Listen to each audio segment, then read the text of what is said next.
കോടിക്കണക്കിന് ഉറുപ്പ്യ ഈ കളങ്കിതനായ അല്ലെങ്കിൽ ആരോപണ വിധേയനായ ഒരു വ്യവസായിയിൽ നിന്നും കേരളം ഭരിക്കുന്ന മുഖ്യമന്ത്രിയുടെ മകൾ കൈപ്പറ്റിക്കൊണ്ടേയിരിക്കുന്നു. ഇത് നമ്മളാരുമല്ല കണ്ടുപിടിച്ചത്. ഇത് സീരിയസ് ഫ്രോഡ് ഇൻവെസ്റ്റിഗേഷൻ ഓഫീസ് എന്ന് പറഞ്ഞ ഒരു സാധനമുണ്ട്, ഇൻകം ടാക്സ് ഡിപ്പാർട്ട്മെൻറ്റ്. അവരാണ് പുറത്തു വിടുന്നത്. ഇപ്പോൾ 10 കൊല്ലം കേരളത്തിൽ ഏകഛത്രാധിപതിയായിട്ട് ഭരിച്ച ആളാണ് പിണറായി വിജയൻ. അദ്ദേഹത്തിൻ്റെ ഭരണം കഴിഞ്ഞ് 10-ാം ദിവസം എൻഫോഴ്സ്മെൻറ്റുകാരെ അന്വേഷിച്ചു വന്നിരിക്കുകയാണ്. അത് ഹൈക്കോടതിയിലെ സ്റ്റേ ഉണ്ടായിരുന്നു. സ്റ്റേ വെക്കേറ്റ് ചെയ്ത് 24 മണിക്കൂറിനുള്ളിൽ റെയ്ഡ് തുടങ്ങി. ഇതിലും വലിയ ആരോപണം വന്നിട്ട് നമ്മൾ കുലിക്കിട്ടില്ല. നമ്മുടെ നേതാക്കന്മാരെ ന്യായീകരിക്കുക, വെളുപ്പിക്കുക എന്നുള്ളതാണ് നമ്മുടെ ജീവിത സാഫല്യം എന്ന അർത്ഥത്തിലാണ് ഈ നേതാക്കന്മാരും നേതാക്കളും ആ സഖാക്കന്മാരും സഖാത്തികളൊക്കെ അവിടെ ഈ പൊരി വെയിലത്ത് വന്ന് സമരം ചെയ്തു. ഈ എറണാകുളം ജില്ലയിലെ ഒട്ടുമുക്കാലും രാഷ്ട്രീയ നേതാക്കന്മാർ, അതിൽ കോൺഗ്രസ്സുകാരുണ്ട്, ലീഗുകാരുണ്ട്, CPM-കാരുണ്ട്, CPI-ക്കാരുണ്ട്, BJP-ക്കാരുണ്ട്. എല്ലാ പാർട്ടിക്കാരെയും തീറ്റിപ്പോറ്റിക്കൊണ്ടിരുന്ന ഒരാൾ ശശിധരൻ കർത്താവാണ്.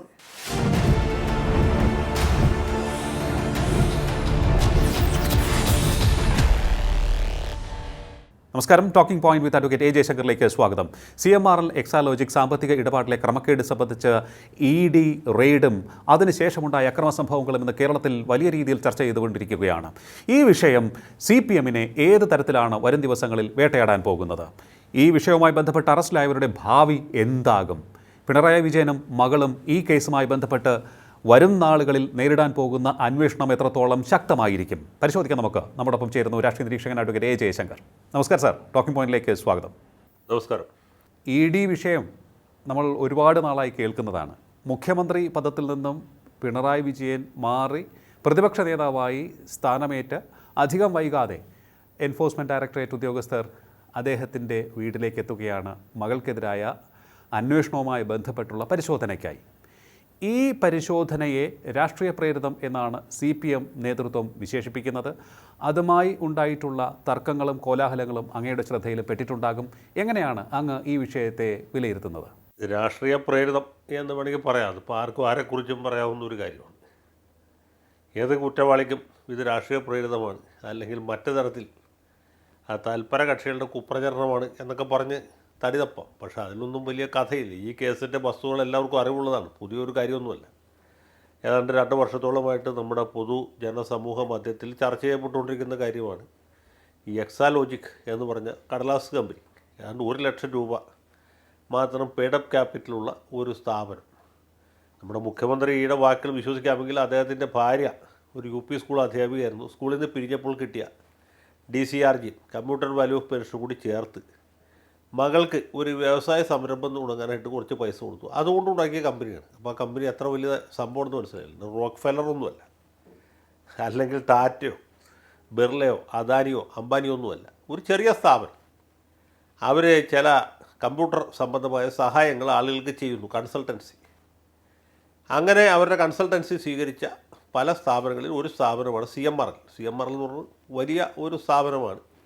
നിരവധി ആളുകൾക്ക് തൊഴിൽ കൊടുക്കുന്നതാണ്. അതിനേക്കാൾ ഉപരി നിരവധി രാഷ്ട്രീയ നേതാക്കന്മാർക്ക് കാലാകാലങ്ങളായിട്ട് കിമ്പളം കൊടുത്തുകൊണ്ടിരിക്കുന്ന ഒരു സ്ഥാപനമാണ്. കാരണം ഇവർ ചെയ്യുന്ന പ്രവൃത്തി എന്ന് പറയുന്നത് നിയമവിധേയമായൊരു കാര്യമല്ല. നമ്മുടെ കേരളത്തിൻ്റെ തീരത്തുള്ള ഈ ധാതു മണൽ, മോണസൈറ്റ്, ഇൽമനൈറ്റ് പോലുള്ള സാധനങ്ങൾ വാരിയെടുത്തോട്ട് പോവുകയാണ്.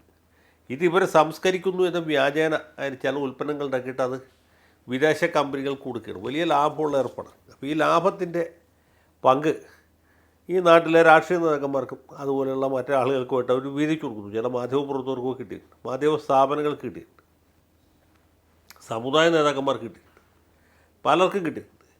അപ്പോൾ ഇങ്ങനെ എല്ലാവർക്കുമായിട്ട് വീതിച്ചു കൊടുത്തുകൊണ്ടിരിക്കുന്ന ഒരു സ്ഥാപനം. ആ സ്ഥാപനത്തിൻ്റെ ഒരു കൺസൾട്ടൻസി കൂടി ഇവർക്ക് കിട്ടുന്നു. കൺസൾട്ടൻസി ഫീസ് പ്രതിമാസം 3 ലക്ഷം രൂപയാണ്. സേവനം പറയത്തക്ക സേവനമൊന്നുമില്ല, ഇവരുടെ പേര് വെക്കുന്നതിനോട് സേവനം എന്ന് വിചാരിക്കാം. പക്ഷേ അത് നമുക്ക് മനസ്സിലാക്കാം. 3 ലക്ഷം 30 ലക്ഷം എത്ര വേണമെങ്കിൽ കൊടുക്കാം. പക്ഷേ ഇവിടുത്തെ ഒരു പ്രത്യേകത എന്ന് വെച്ചാൽ 3 ലക്ഷം രൂപ കമ്പനിയുടെ അക്കൗണ്ടിലും 5 ലക്ഷം രൂപ കമ്പനിയുടെ ഏക ഉടമസ്ഥയായ, അതായത് ഒരേ ഒരു പാർട്ണർ അല്ലെങ്കിൽ ഒരേ ഒരു ഷെയർ ഹോൾഡറേ ഉള്ളൂ, ഒരേ ഒരു ഡയറക്ടറേ ഉള്ളൂ, അത് ശ്രീമതി വീണയാണ്. വീണയുടെ അക്കൗണ്ടിൽ 5 ലക്ഷം രൂപ കൊടുക്കും, മറ്റേത് 3 ലക്ഷം കൊടുക്കും. ഇതെവിടെയെങ്കിലും കേട്ടിട്ടുണ്ട്? ഒരു കമ്പനിക്ക് 3 ലക്ഷവും അതിൻ്റെ ഉടമസ്ഥയ്ക്ക് 5 ലക്ഷവും ഈ ഫീസ് കൊടുക്കുന്ന ഏതെങ്കിലും ഒരു കരാറ് നമ്മളെ ജീവിതത്തിൽ ഒരിക്കലും കണ്ടിട്ടില്ല. ഉണ്ടാകാൻ നിവൃത്തിയില്ല. അപ്പോൾ സത്യം പറഞ്ഞാൽ ഇത് മുഖ്യമന്ത്രിയിൽ നിന്ന് കിട്ടുന്ന പല വിധത്തിലുള്ള സഹായ സഹകരണങ്ങൾക്കുള്ള ഒരു എളിയ പ്രത്യുപകാരമായിട്ട് വേണം കണക്കാക്കാനായിട്ട്. അത് അരിയാഹാരം കഴിക്കുന്ന ആർക്കും മനസ്സിലാവും. ഇപ്പോൾ ഒരു സേവനവും ചെയ്യുന്നില്ല എന്നല്ല പറയും. ഇപ്പോൾ സേവനം ചെയ്താൽ തന്നെ കമ്പനി കൊടുക്കുന്ന മനസ്സിലാക്കാം, ഉടമസ്ഥ കൊടുക്കുന്നതിന്. അപ്പോൾ ഇങ്ങനൊരു സംഗതി നടക്കും. ഇത് കാലാകളങ്ങളിലായിട്ട് നടക്കും.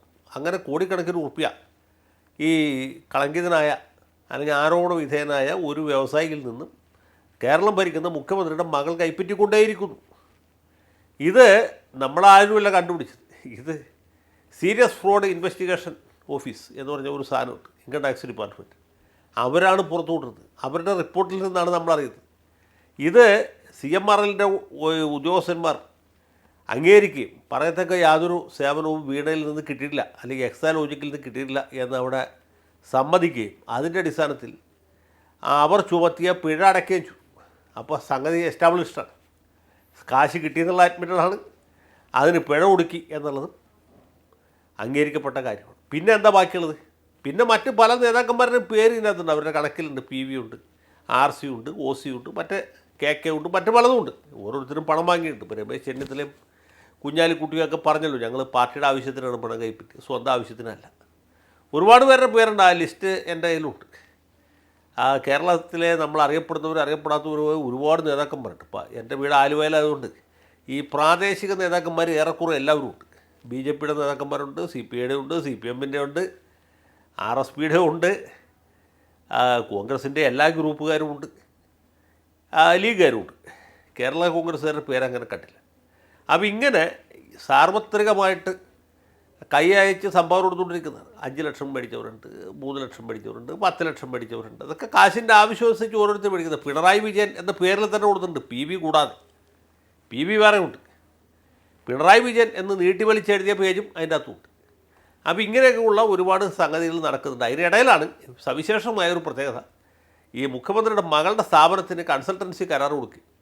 സ്ഥാപനത്തിന് 3 ലക്ഷവും അതിൻ്റെ മുതലാളിക്ക് 5 ലക്ഷവും വീതം കൊടുക്കും.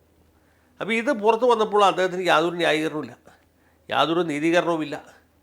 പാർട്ടിയുടെ ഔദ്യോഗിക പത്രക്കുറിപ്പ് ഇറക്കുന്നില്ല. ഒരു സ്വകാര്യ വ്യക്തി എന്നതിൽ നിയമസഭയിൽ വരുമ്പോൾ അദ്ദേഹം പറഞ്ഞു, എൻ്റെ കൈകൾ ശുദ്ധമാണ്, മടിയിൽ കരമില്ല, വഴിയിൽ ഭയമില്ല എന്നൊക്കെ പറയുന്നു. അതേസമയത്ത് തന്നെ കേരള സംസ്ഥാന സർക്കാരിന് എൻ്റെ ഉടമസ്ഥയിലുള്ള KSIDC എന്ന് പറഞ്ഞ ആ സ്ഥാപനം, അവരിതിൻ്റെ അകത്ത് ഏതാണ്ട് 15% മറ്റോ മുതൽ മുടക്കിയിട്ടുണ്ട് ഈ സ്ഥാപനത്തിൽ. അവർ മുൻകൈയെടുത്ത് ഹൈക്കോടതിയിൽ കേസ് കൊടുക്കുന്നു, ബാംഗ്ലൂരിൽ കേസ് കൊടുക്കുന്നു, ഡൽഹിയിൽ കേസ് കൊടുക്കുന്നു. എന്തിനു വേണ്ടിയിട്ടാണ്? ഇതിൻ്റെ തുടർ നടപടികൾ ഉണ്ടായിരിക്കാൻ പറ്റി. അപ്പോൾ കഴിഞ്ഞ ദിവസമാണ് കേരള ഹൈക്കോടതി ഇതുമായി ബന്ധപ്പെട്ട് എൻഫോഴ്സ്മെൻറ്റുകാർ അന്വേഷിക്കാൻ പാടില്ല എന്ന സ്റ്റേ ഉണ്ടായിരുന്നു. ആ സ്റ്റേ വെക്കേറ്റ് ചെയ്തു. സ്റ്റേ വെക്കേറ്റ് ചെയ്യുകയും ഈ CMRLൻ്റെ ഹർജി തള്ളുകയും ചെയ്തു. അത് ചൊവ്വാഴ്ച രാവിലെ ഹർജി തള്ളുന്നു. ബുധനാഴ്ച രാവിലെ 12 കേന്ദ്രങ്ങളിൽ എൻഫോഴ്സ്മെൻറ്റ് റെയ്ഡ് നടത്തുന്നു. ഇത്ര കാര്യമുള്ളൂ. ഇതെന്തിനാണ് റെയ്ഡ് നടത്തിയെന്നോ എന്താണ് അതിൻ്റെ കാരണമെന്നോ അറിയാത്തവരാരും തന്നെ കേരളത്തിലില്ല. പാർട്ടിക്കാരുമില്ല, പാർട്ടിക്കാരല്ലാത്തവരുമില്ല, ആരുമില്ല. അപ്പോൾ ഇങ്ങനൊരു സന്ദർഭത്തിൽ ആർക്ക് ചെയ്യാവുന്ന ഏക കാര്യം എന്താണ്? നിയമത്തിൻ്റെ വഴിക്ക് പോകും എന്ന ഉമ്മൻചാണ്ടിയുടെ സിദ്ധാന്തത്തിൽ മുറുകെ പിടിച്ചുകൊണ്ട് അവരെ പരിശോധിക്കട്ടെ, അന്വേഷിക്കട്ടെ, കണ്ടുപിടിക്കട്ടെ. അതിലിപ്പോൾ നമുക്ക് പ്രശ്നമൊന്നുമില്ല എന്ന് പറഞ്ഞ് നിന്നാൽ മതിയായിരുന്നു. നിയമത്തിൻ്റെ വഴിക്ക് പോട്ടെ. മടിയിൽ ഭയമില്ല, മടിയിൽ കരമില്ല, വഴിയിൽ ഭയമില്ല എന്ന് പറഞ്ഞ് നെഞ്ചു പിടിച്ച് നിൽക്കായിരുന്നു. അറസ്റ്റ് ചെയ്യണവരെ പിടിക്കായിരുന്നു. ഇത് അതിന് പോലും കാത്തു നിൽക്കാതെ ഈ സഖാക്കന്മാർ അവിടെ വന്ന് സംഗതി അലമ്പാക്കി. ആ സമയം തൊട്ട് ഇത് ജനങ്ങൾ TV കണ്ടുകൊണ്ടിരിക്കുകയുള്ളൂ. ജനങ്ങൾ കണ്ടുകൊണ്ടേയിരിക്കുക. അപ്പോഴത്തേക്കും ശിവൻകുട്ടി വരുന്നു, ബ്രിട്ടാസ് വരുന്നു, അതുപോലെ V. ജോയി ജില്ലാ സെക്രട്ടറി വരുന്നു, രാജ്യസഭാ മെമ്പർ റഹീം വരുന്നു, തിരുവനന്തപുരത്തെ വാഴ്ച ഒഴിഞ്ഞ നമ്മുടെ മേയർ കുറച്ചാളായിട്ട് കാണാനില്ലായിരുന്നില്ല, ഇപ്പോൾ സമരരംഗത്ത് തിരിച്ചു വരുന്നു. ബാലുശ്ശേരി MLA ആയിരുന്ന ഇത്തവണ തോറ്റുപോയ അവരുടെ ഭർത്താവ് അടുത്തിരിക്കുന്നു.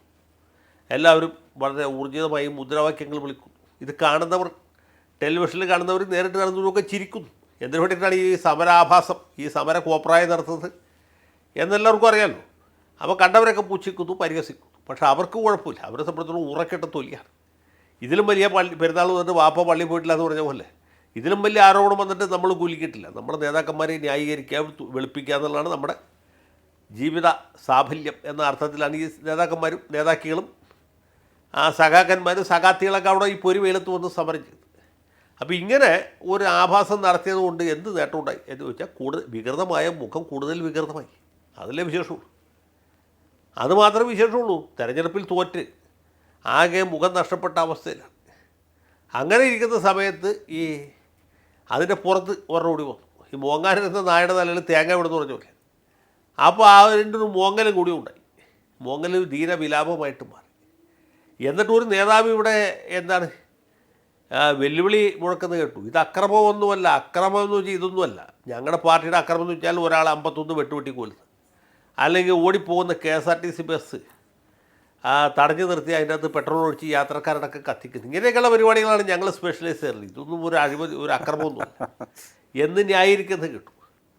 അപ്പോൾ ഇങ്ങനെയൊക്കെയാണ് കാര്യങ്ങൾ മുമ്പോട്ട് പോകുന്നത്. ഈ പാർട്ടിയുടെ വളരെ പരിതാപകരമായ അവസ്ഥയിലാണ് ഇരിക്കുന്നത്. ഈ പാർട്ടിയുടെ വിവിധ കമ്മിറ്റികൾ യോഗം ചേർന്ന് മുഖ്യമന്ത്രിയുടെ ധാർഷ്ട്യവും ധിക്കാരവും മാർക്സിസത്തിൻ്റെ സ്ഥാനത്ത് മരുമോനിസം നടപ്പാക്കാൻ തുനിഞ്ഞതുമാണ് ഈ പരാജയത്തിൻ്റെ കാരണമെന്ന് വിലയിരുത്തിക്കൊണ്ടിരിക്കുമ്പോഴാണ് ഈ അഴിമതി കേസിൽ പ്രതിയായ മകളെ സംരക്ഷിക്കാൻ വേണ്ടി സ്നേഹധനനായ അച്ഛൻ്റെ നിർദ്ദേശപ്രകാരം തിരുവനന്തപുരത്ത് ഇതുപോലൊരു പൊറാട്ട് നാടകം അരങ്ങേറി. ഇത്രേ കാര്യമുള്ളൂ. പാർട്ടി ഘടകങ്ങളിലൊക്കെ തന്നെ പിണറായി വിജയനും MV ഗോവിന്ദനുമെതിരെയുള്ള ശക്തമായ വിമർശനം ഉയർന്നുകൊണ്ടിരിക്കുകയായിരുന്നു. പിണറായി വിജയൻ പ്രതിപക്ഷ നേതാവ് സ്ഥാനത്ത് നിന്നും മാറി നിൽക്കണം എന്ന ആവശ്യവും ശക്തമായിക്കൊണ്ടിരിക്കുകയാണ്. അതിനിടയിലാണ് ഈ ED റെയ്ഡും അതിനെ തുടർന്നുണ്ടായിട്ടുള്ള അക്രമ സംഭവങ്ങളും ഉണ്ടായിരിക്കുന്നത്. ഇനിയിപ്പോൾ പാർട്ടി ഘടകങ്ങളിലെ ചർച്ച മാറുമോ? അത്തരത്തിൽ ആ ഒരു ചർച്ച മാറ്റിവിടുന്നതിന് വേണ്ടിയുള്ള ശ്രമമായിരിക്കുമോ ഇനി പിണറായി വിജയൻ ശ്രമിക്കുക?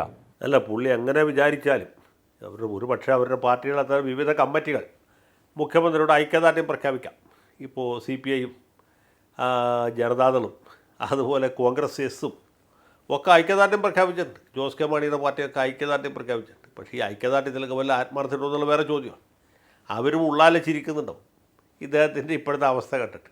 എന്നാലും നമ്മുടെ ഒരു ഘടകകക്ഷിയല്ലേ, ഘടകത്തിൻ്റെ പ്രധാനപ്പെട്ട ആളല്ലേ എന്ന് വെച്ചിട്ട് ഐക്യദാർഢ്യം പ്രഖ്യാപിച്ചു. അതൊക്കെ ക്ഷണഭങ്കുരമാണ്, എപ്പോഴെങ്കിൽ പിൻവലിക്കാവുന്നതാണ്. പക്ഷേ പാർട്ടിക്കാരിൽ കുറച്ച് പേര് പിണറായിസ്റ്റുകളുണ്ടാവും. അവർ പിണറായി സഖാവ് ഒരു തെറ്റും ചെയ്യില്ല, സഖാവിൻ്റെ മകൾക്ക് തെറ്റ് പറ്റിയതല്ല, EDക്ക് തെറ്റ് പറ്റിയതാണെന്നൊക്കെ വിചാരിക്കുന്നുള്ളൂ. പക്ഷേ ഈ പാർട്ടിക്കാരും മുന്നണിക്കാരും മാത്രമല്ലല്ലോ കേരള സംസ്ഥാനത്തുള്ളത്. അവിടെയല്ലേ പ്രശ്നം. പാർട്ടിക്കാർക്ക് മാത്രം വോട്ടവകാശമുള്ള ഉത്തര കൊറിയോ ചൈനയാണെങ്കിൽ കുഴപ്പമില്ല, നമുക്ക് എന്ത് വേണേൽ ചെയ്യാം. പാർട്ടിക്കാരെ മാത്രം നോക്കിയാൽ പാർട്ടിക്കാർ നമുക്ക് ഐക്യദാർഢ്യം പ്രഖ്യാപിക്കുന്നിടത്തോളം പാർട്ടിക്കാർ നമ്മുടെ എല്ലാ കുൽസിത പ്രവൃത്തികളെയും കൈയടിച്ച് അഭിനന്ദിക്കുന്നിടത്തോളം കാരണം നമുക്ക് കുഴപ്പമില്ല, നമുക്ക് ധൈര്യമായിട്ട് മുമ്പോട്ടും. പക്ഷേ കേരളത്തിൽ അങ്ങനെയല്ലോ, രാജ്യത്ത് അങ്ങനെയല്ലോ.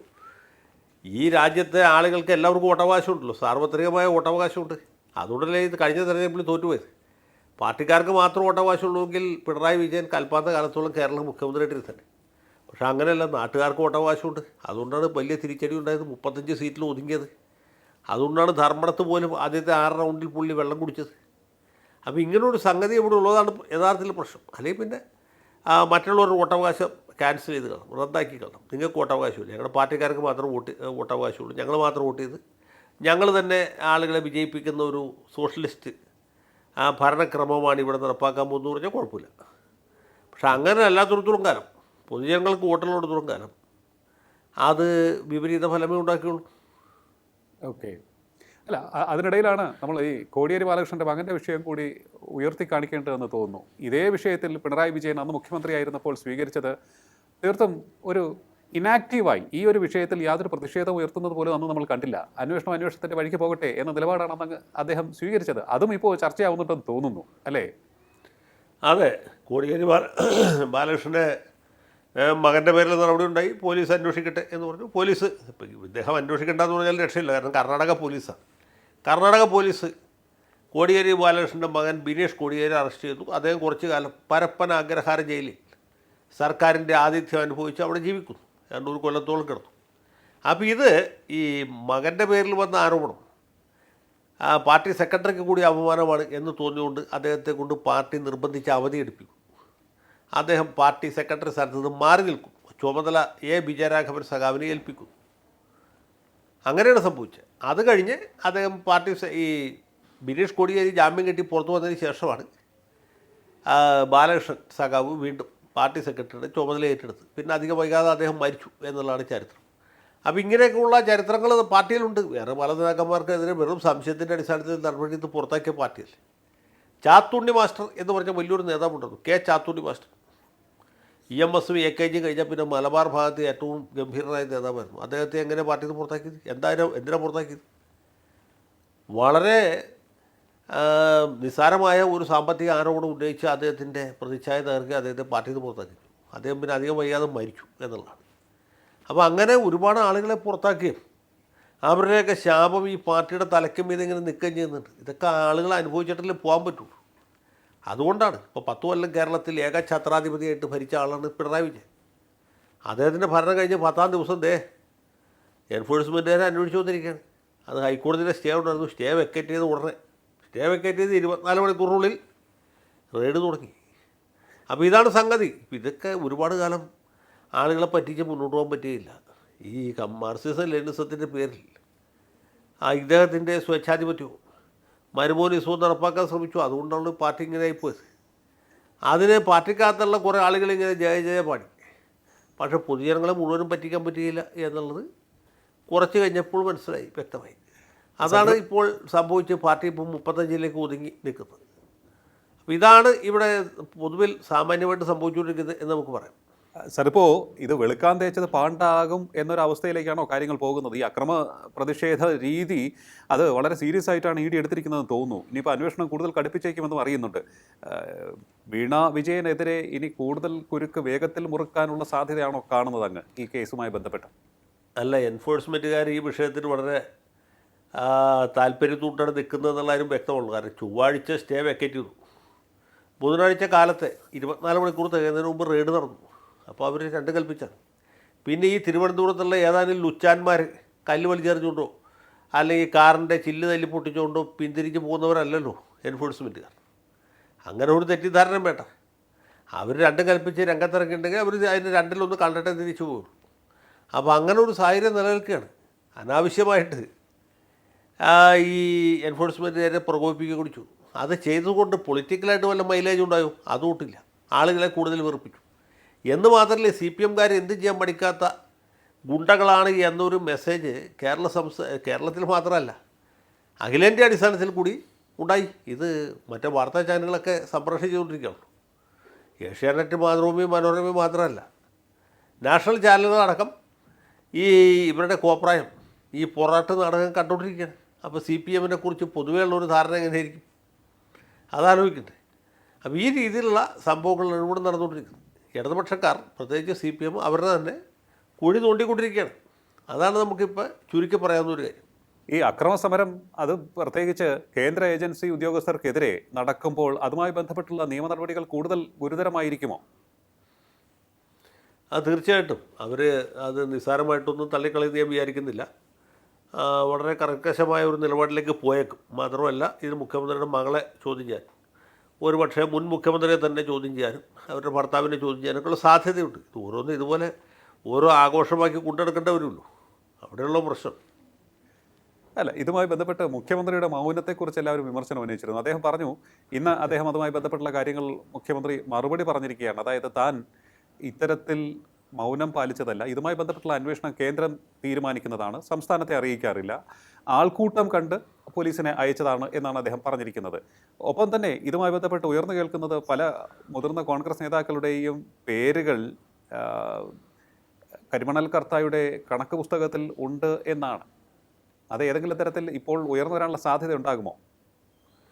അല്ല, അത് ഏതുവരെ എൻഫോഴ്സ്മെൻറ്റുകാർ പോകും എന്നുള്ളതിനെ ആശ്രയിച്ചാണ് ഇരിക്കുന്നത്. ഞാൻ നേരത്തെ പറഞ്ഞല്ലോ, ഈ എറണാകുളം ജില്ലയിലെ ഒട്ടുമുക്കാലും രാഷ്ട്രീയ നേതാക്കന്മാർ, അതിൽ കോൺഗ്രസ്സുകാരുണ്ട്, ലീഗുകാരുണ്ട്, CPM-കാരുണ്ട്, CPI-കാരുണ്ട്, BJP-കാരുണ്ട്. എല്ലാ പാർട്ടിക്കാരെയും തീറ്റിപ്പോറ്റിക്കൊണ്ടിരുന്ന ഒരാൾ ശശിധരൻ കർത്താവാണ്. അപ്പോൾ സ്വാഭാവികമായിട്ടും അദ്ദേഹത്തിൻ്റെ മാസപ്പടി പുസ്തകത്തിൽ, സംഭാവന പുസ്തകത്തിൽ ഇവരുടെയൊക്കെ പേരുണ്ട്. അതിൻ്റെ താളുകളൊക്കെ എത്രയോ കാലമായിട്ട് ഈ സാമൂഹ്യ മാധ്യമത്തിൽ പ്രചരിക്കുന്നുണ്ട്. VD സതീശൻ്റെ പേരടക്കമുണ്ട്, രമേശ് ചെന്നിത്തലയുടെ പേരുണ്ട്, PK കുഞ്ഞാലിക്കുട്ടിയുടെ പേരുണ്ട്. വെറുതെ RK എന്നോ RC എന്നോ KK ഒന്നും അല്ല, മുഴുവൻ പേര് എഴുതിയിട്ടുണ്ട്. പാലോട് രവി ഉണ്ട്, തമ്പാനൂർ രവി എന്ന് എഴുതിയിട്ടുണ്ട്. പിന്നെ തമ്പാനൂർ വെട്ടിയതിൻ്റെ മുകളിൽ പാലോട് ആക്കിയിട്ടുണ്ട്. അപ്പോൾ ഇങ്ങനെയൊക്കെ പാലോട് രവിയെപ്പോലെ ഒരാൾ ഇവിടെ ആലുവയിൽ വന്ന് കർത്താവിൻ്റെ അടുത്ത് കൈനീട്ടി കാശ് മേടിക്കണം, ഒന്ന് ആലോചിച്ചു നോക്കും. ആ രീതിയിലാണ് കാര്യങ്ങൾ. എതിര് VS അച്യുതാനന്ദൻ പണം വാങ്ങിയതായിട്ട് കാണുന്നുണ്ട്, സങ്കല്പിക്കാൻ പറ്റുന്നുണ്ട്. അപ്പോൾ അങ്ങനെയൊക്കെ ഉള്ള ഒരു വലിയ ഒരു വൻ തോക്കാണ് ഈ ശശിധരൻ കർത്താവിനെ കുറിച്ച് ഞാൻ നേരത്തെ പറഞ്ഞിട്ടുണ്ടെന്നാണ് എൻ്റെ ഓർമ്മ. ഇപ്പോഴല്ല, അത് കൊല്ലങ്ങൾക്ക് മുമ്പ് അദ്ദേഹത്തിൻ്റെ ഒരു ക്ലൗട്ട് തെളിയിക്കുന്ന ഒരു സംഭവം ഞാൻ പറയും. ഏതാണ്ട് നമ്മുടെ 2003 രാജ്യസഭാ തെരഞ്ഞെടുപ്പ് നടക്കും. അത് കോൺഗ്രസിലെ ഗ്രൂപ്പ് വഴക്ക് മൂർച്ഛിച്ചേക്കുന്ന സമയമാണ്. രാജ്യസഭയിലേക്ക് 3 സീറ്റ് ആണ്. ഒന്ന് CPM 40 MLA അവർക്കിട്ട്, ഒരു സീറ്റ് അവരാളെ ജയിപ്പിക്കാൻ പറ്റും. 36 വോട്ട് കിട്ടിയാൽ ജയിക്കും. CPM സ്ഥാനാർത്ഥി സഖാവ് K. ചന്ദ്രപിള്ള. കോൺഗ്രസിന് 2 സീറ്റാണ്. ഒരു സീറ്റ് വയലാർ രവി കൊടുത്തു, രണ്ടാമത്തെ സീറ്റ് കരുണാകരൻ ചോദിക്കുന്നു അദ്ദേഹത്തിൻ്റെ ഗ്രൂപ്പിന് വേണ്ടി. അത് ആൻ്റണി കൊടുക്കുന്നില്ല. ആ സ്ഥാനത്ത് തെന്നല ബാലകൃഷ്ണപിള്ള സ്ഥാനാർത്ഥിയാകും. അപ്പോൾ കോൺഗ്രസിൻ്റെ വോട്ട് കിട്ടുകയാണെങ്കിൽ അവർക്ക് ജയിക്കാം. പക്ഷേ എന്താ സംഭവിക്കണമെന്ന് വെച്ചാൽ ഇവർ കോൺഗ്രസ് റിബൽ സ്ഥാനാർത്ഥി നിർത്തി, കോടത്ത് ഗോവിന്ദൻ. കോടത്ത് ഗോവിന്ദൻ നിർത്തുകയും കരുണാകരനോട് 26 MLA പറഞ്ഞിട്ട് 6 ഘടകകക്ഷികൾ MLA അവർക്ക് പിന്തുണ കൊടുക്കാൻ തയ്യാറായിട്ട് നിൽപ്പുണ്ട്. പിന്നെ CPM-ൻ്റെ മിച്ചം വരുന്ന 4 വോട്ട് ഫിക്സഡ് ഡെപ്പോസിറ്റാണ് എന്നാണ് പറഞ്ഞത്. ആ വോട്ടും കിട്ടും. അങ്ങനെയാണെങ്കിൽ തെന്നല ബാലകൃഷ്ണപിള്ള തോക്കും, കോടത്ത് ഗോവിന്ദൻ ജയിക്കും. പക്ഷേ ഇത് സംഭവിച്ചില്ല. സംഭവിക്കാഞ്ഞെന്ന് വെച്ചാൽ ഈ ഓപ്പറേഷൻ അദ്ദേഹത്തെ കൊണ്ട് സ്വന്തമായിട്ട് ചെയ്യാൻ പറ്റാത്തതുകൊണ്ട് നമ്മുടെ ആൻ്റണി കുഞ്ഞാലിക്കുട്ടിയെ ഏൽപ്പിച്ചു. കുഞ്ഞാലിക്കുട്ടിയുടെ ഏറ്റവും അടുത്ത ആളാണ് ശശിധരൻ കർത്താവ്. അന്ന് ശശിധരൻ കർത്താവിൻ്റെ വാഹനം എന്ന് പറയുന്നത് ടാറ്റ സഫാരിയാണ്. ടാറ്റ സഫാരി തിരുവനന്തപുരം നഗരവീഥികളിൽ കൂടി തലങ്ങും വിലങ്ങും ഓടി. നേരം വെളുക്കുമ്പോഴത്തേക്കും കരുണാകരൻ ഗ്രൂപ്പിലുണ്ടായിരുന്ന 5 MLA ആൻ്റണി ഗ്രൂപ്പിലേക്ക് വന്നു. 5 MLA ഇപ്പുറത്തേക്ക് വന്നു. പിന്നെ ഒരാൾ MP ഗംഗാധരനെ ആൻ്റണി അർജുൻ സിംഗ് വഴിക്ക് ഓപ്പറേറ്റ് ചെയ്ത് അതും കൈക്കലാക്കി. അങ്ങനെ 6 MLA തെന്നല ബാലകൃഷ്ണപിള്ളക്ക് കൂട്ടുന്നു. അങ്ങനെ കോടത്ത് ഗോവിന്ദൻ തോറ്റു. അപ്പോൾ ഇങ്ങനെയൊക്കെ ചെയ്യാൻ കഴിവുള്ള ആളാണ് ശശിധരൻ കർത്താവ്. നമ്മൾ വിചാരിക്കണം ചെറിയ ആളല്ല.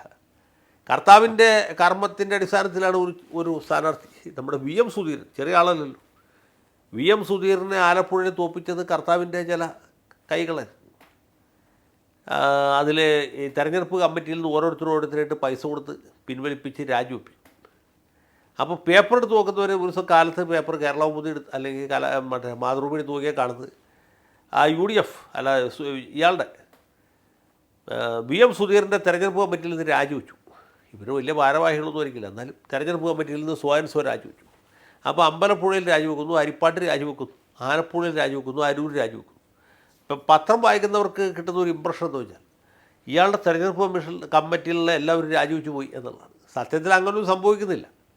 പക്ഷേ ഇതുപോലെ ഒരു ഹൈപ്പുണ്ടാക്കി. ഇതായിരുന്നു ഒരു പരിപാടി. പിന്നെ ഒരു അപരനെ നിർത്തി. അപരൻ്റെ പേര് VS സുധീരൻ. അയാളുടെ ചിഹ്നം ഷട്ടിൽ കോക്കാണ്. ഇപ്പോൾ കൈപ്പത്തി ഏതാണ്, ഷട്ടിൽ കോക്ക് ഏതാണ് എന്ന് തിരിച്ചറിയാൻ പറ്റാത്ത ആളുകൾ കുറേ പേര് VS സുധീരൻ വോട്ട് ചെയ്തു. VS സുധീരൻ 2000 വോട്ട് പിടിച്ചു. സാക്ഷാൽ സുധീരൻ 2000-ൽ താഴെ വോട്ടുകൾക്ക് പരാജയപ്പെട്ടു. അപ്പോൾ ഇങ്ങനെയൊക്കെയുള്ള പലവിധ അഭ്യാസങ്ങളും പയറ്റാൻ കഴിവുള്ള ആളാണ് കർത്താവ്. അദ്ദേഹത്തിന് കൊണ്ട് കഴിയാൻ പറ്റാത്ത കാര്യങ്ങളൊന്നുമില്ല. സ്വാഭാവികമായിട്ടും അദ്ദേഹത്തിൻ്റെ അടുത്ത് ആളുകൾ പണം കൈപ്പറ്റുന്നു. അദ്ദേഹത്തിൻ്റെ പലതരത്തിലുള്ള സമ്മർദ്ദങ്ങൾക്ക് സ്വാധീനത്തിന് വശംവദരാകുന്നു, വിധേയരാകുന്നു. ഇത്ര കാര്യമുള്ളൂ. അതെ, തീർച്ചയായിട്ടും. പക്ഷേ ഇതിനിടയിൽ എനിക്കറിയാൻ താല്പര്യമുള്ള ഒരു രാഷ്ട്രീയ വിഷയം CPM-മായി ബന്ധപ്പെട്ട് ഉള്ളത്, ഇടതുപക്ഷത്തിന് പ്രത്യേകിച്ച് CPM-നുള്ളിലെ ചർച്ചകൾ ഇനി ഏത് തരത്തിലായിരിക്കും മുന്നോട്ട് പോകുന്നത് എന്നുള്ളതാണ്. ഈ കഴിഞ്ഞ തെരഞ്ഞെടുപ്പിൽ നമ്മൾ കണ്ടു, നേതൃത്വത്തോട് എതിരഭിപ്രായമുള്ളവർ ഒറ്റക്കെട്ടായി നിന്ന് 3 പാർട്ടി റിബലുകളെയാണ് വിജയിപ്പിച്ചത്. അത് പയ്യന്നൂരിൽ സംഭവിച്ചു. അതുപോലെ തന്നെ TK ഗോവിന്ദനെ വിജയിപ്പിച്ചു, G സുധാകരനെ വിജയിപ്പിക്കുകയും ചെയ്തു. അതും പാർട്ടിക്ക് കരുത്തുള്ള സ്ഥലങ്ങളിലാണ് പാർട്ടി പ്രവർത്തകർ ഒറ്റക്കെട്ടായി നിന്ന് ഇത്തരത്തിൽ ഒരു തിരിച്ചടി നൽകിയത്. ഇത് അതിനുശേഷമാണ് ഇപ്പോൾ നമുക്ക് പാർട്ടി കമ്മിറ്റികളിൽ പിണറായി വിജയനെതിരെയും MV ഗോവിന്ദനെതിരെയും വളരെ ശക്തമായ വിമർശനം ഉയർന്നു കേട്ടത്. പിണറായി വിജയനെ പ്രതിപക്ഷ നേതാവ് സ്ഥാനത്ത് നിന്നും മാറ്റണം എന്നുള്ള ആവശ്യവും ശക്തമാവുകയും ചെയ്തു. ഈ സംഭവം കൂടിയായപ്പോൾ ഇനി അങ്ങോട്ട് CPM-ൻ്റെ പ്രയാണം അല്ലെങ്കിൽ മുന്നോട്ടുള്ള പോക്ക് ഏത് വിധത്തിലായിരിക്കുമെന്നാണ് അങ്ങ് കാണുന്നത്? ഏതെങ്കിലും തരത്തിൽ കൂടുതൽ ഡിവിഷൻ ഉണ്ടാകാനുള്ള സാധ്യതയുണ്ടോ? അതിൽ 2 കാര്യങ്ങളാണ്. ഒന്ന്, CPM പോലെ ഒരു പാർട്ടിയുടെ ഒരു ഉരുക്ക് ചട്ടക്കൂട്ടുള്ളതുകൊണ്ട് അത് ഭേദിച്ച് എത്ര പേർ പുറത്തു വരും എന്ന് പറയാൻ നമുക്കിപ്പോൾ നിവൃത്തിയില്ല. അത് പാർട്ടിയിലൊരു പിളർപ്പുണ്ടാക്കും എന്ന് ഞാൻ വിചാരിക്കുന്നില്ല. ഒരു പക്ഷേ വിമർശനം രൂക്ഷമാകാനും വേറെ നിവൃത്തിയില്ലാതെ പിണറായി വിജയൻ രാജിവെക്കാനുള്ള സാധ്യതയുണ്ട്. അത് തള്ളിക്കളയുന്നില്ല. പക്ഷേ സാധാരണ നിലയിൽ CPM-കാരുടെ സ്വഭാവം അനുസരിച്ചിട്ട് രാജിവെക്കാൻ ഒരു സാധ്യത കുറവാണ്.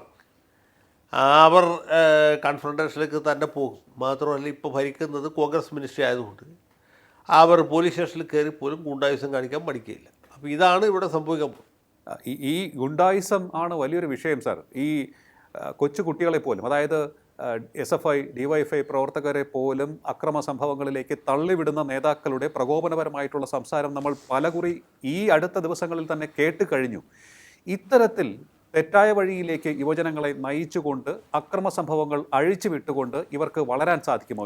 ഇന്നത്തെ സാഹചര്യത്തിൽ, പണ്ട് സാധിക്കുമായിരുന്നു, അന്ന് അതിനുള്ള സാഹചര്യം ഉണ്ടായിരുന്നു, പക്ഷേ ഇന്നത്തെ സാഹചര്യത്തിൽ ഈ ഒരു സമീപനം CPM-നെ എത്രത്തോളം വളർത്തും? അല്ല, അത് കൗണ്ടർ പ്രൊഡക്റ്റീവ് ആവും എന്നാണ് എനിക്ക് തോന്നുന്നത്. അല്ലാണ്ട് ഈ ഗുണ്ടകളെ പിടിച്ചിട്ട് എൻഫോഴ്സ്മെൻറ്റുകാർ റെയ്ഡ് നിർത്തിപ്പോയോ, അതല്ലെങ്കിൽ ഇവരുടെ പെർഫോമൻസ് കണ്ടിട്ട് കേരളീയർ മുഴുവനും ഈ DYFI-ക്കാരുടെയും SFI-ക്കാരുടെയും ആരാധകരായിട്ട് മാറുകയും അടുത്ത തെരഞ്ഞെടുപ്പിൽ കൃത്യമായിട്ട് വോട്ട് ചെയ്ത് ഇവരെ വിജയിപ്പിക്കുകയും ചെയ്യും എന്ന് തോന്നുന്നുണ്ടോ? ഒരിക്കലും അങ്ങനെ ചെയ്യാനുള്ള സാധ്യത കുറവാണ്. അതുകൊണ്ട് സ്വാഭാവികമായിട്ടും ഇതിന് വിപരീതമായൊരു പ്രക്രിയ നടക്കാനാണ് ഞാൻ നോക്കിയിട്ട് സാധ്യത കൂടുതൽ കാണുന്നത്. പതിവ് ശൈലിയിലുള്ള പതിവ് രീതി എന്ന് പറയുന്നത് ഭരണത്തിലിരിക്കുന്നവരെ മറുവശത്തുള്ളവർ തെരഞ്ഞെടുപ്പ് അടുക്കുമ്പോൾ എല്ലാ ആയുധങ്ങളും തെളിവുകളും എടുത്തു നിരത്തിക്കൊണ്ട് ആക്രമിക്കും. എന്നാൽ തെരഞ്ഞെടുപ്പിന് ശേഷം ഇതൊന്നും കാണില്ല. വീണ്ടും അടുത്ത തെരഞ്ഞെടുപ്പ് വരെ കാത്തിരിക്കേണ്ടി വരും. നമുക്ക് ഒരു നടപടിയും ഉണ്ടാവില്ല. അധികാരത്തിലെത്തിയാൽ പോലും അവർ അത്തരത്തിലുള്ള നടപടികളുമായി മുന്നോട്ട് പോകുന്നത് നമ്മൾ ഇതുവരെ കണ്ടിട്ടുമില്ല. വളരെ ചുരുക്കം ചില കേസുകളിൽ മാത്രം VS അച്യുതാനന്ദനെ പോലുള്ളവർ അത് ചെയ്തിട്ടുണ്ട്. പക്ഷേ ഇന്നത്തെ കാലത്ത് ഞാനിപ്പോൾ പറഞ്ഞ ആ കാര്യത്തിന് മാറ്റമുണ്ടാകുമോ? ശക്തമായ ആരോപണങ്ങൾ ഉന്നയിച്ചവർ അധികാരത്തിൽ എത്തിയിരിക്കുകയാണ്. അവർ ഇനി അങ്ങോട്ട് ആത്മാർത്ഥമായി അവർ പറഞ്ഞ കാര്യങ്ങൾ ശരിയാണ് എന്ന് തെളിയിക്കാനുള്ള രീതിയിൽ അന്വേഷണം ശരിയായ ദിശയിൽ മുന്നോട്ട് കൊണ്ടുപോകാൻ തുനിയുമെന്ന് തോന്നുന്നുണ്ടോ അങ്ങേക്ക്? അത് വളരെ പ്രധാനപ്പെട്ടൊരു കാര്യമാണ്. കാരണം ഒരു സർക്കാർ മാറി അടുത്ത സർക്കാർ വരുമ്പോൾ മുമ്പ് ചെയ്തവർ ചെയ്തല്ലോ, ഇനിയിപ്പോൾ ഞങ്ങളായിട്ട് അതിന് ഒരു ഇടപെടലുണ്ടാകണ്ട എന്ന് വിചാരിച്ച് സൗമ്യമായി നിൽക്കുന്ന ആളുകളുണ്ട്. പക്ഷേ അതുകൊണ്ടൊന്നും പ്രയോജനമില്ല. അതുകൊണ്ട് രാഷ്ട്രീയമായിട്ടൊരു നേട്ടം ഉണ്ടാകാൻ പോകുന്നില്ല. നേരെ മറിച്ച് ഈ അഴിമതിക്കാരെ VS അച്യുതാനന്ദൻ പറഞ്ഞ പോലെ അറസ്റ്റ് ചെയ്ത് ചങ്ങലക്കിട്ട് പൊതുജനമധ്യത്തിൽ പ്രദർശിപ്പിക്കും, നടുറോട്ടിൽ കൂടി നടത്തും എന്നൊക്കെ പറഞ്ഞാൽ കുറേ കൂടിയൊക്കെ ജനങ്ങളിലേക്ക് സ്വീകാര്യത ഉണ്ടാവും എന്നാണ് എനിക്ക് തോന്നുന്നത്. ഏതായാലും നമുക്ക് കാത്തിരുന്ന് കാണാം. ED അന്വേഷണം, CMRL എക്സാലോജിക് സാമ്പത്തിക ഇടപാടിലെ ക്രമക്കേട് സംബന്ധിച്ചുള്ള അന്വേഷണം എത്രത്തോളം വളരെ വേഗത്തിലും ഒപ്പം തന്നെ സുതാര്യമായും ഷാർപ്പായും മുന്നോട്ട് കൊണ്ടുപോകുന്നു എന്ന്, അതിന് തക്ക സാഹചര്യം കേരളത്തിൽ ഏത് തരത്തിലാണ് സൃഷ്ടിക്കപ്പെടുന്നത് എന്നും നമുക്ക് കാത്തിരുന്ന് കാണേണ്ട വിഷയം തന്നെയാണ്. എന്തായാലും ഇത് ഇടതുപക്ഷത്തിനേറ്റ വലിയൊരു തിരിച്ചടി തന്നെയാണ് എന്നുള്ള കാര്യത്തിൽ യാതൊരു സംശയവുമില്ല. അത് പിണറായി വിജയനെ കൂടുതൽ തളർത്താനിടയാക്കിയിട്ടുമുണ്ട് എന്നുള്ളതാണ് നമുക്ക് ഇപ്പോൾ മനസ്സിലാക്കാൻ കഴിയുന്നത്. ഇനി അദ്ദേഹം ഈ കേസിനെ ഏത് രീതിയിലായിരിക്കും നേരിടാൻ പോകുന്നത് എന്ന് കേരളം കാത്തിരുന്ന് കാണേണ്ട ഒരു വിഷയം കൂടിയാണ്. വളരെയധികം നന്ദി സർ, ഇത്രയും സമയം ടോക്കിംഗ് പോയിന്റുമായി സംസാരിച്ചു. Talking point with advocate A. ജയശങ്കറിൻ്റെ ഈ അധ്യായം ഇവിടെ പൂർണ്ണമാകുന്നു. ഇനി അടുത്ത എപ്പിസോഡിൽ കാണാം നമുക്ക്. നമസ്കാരം.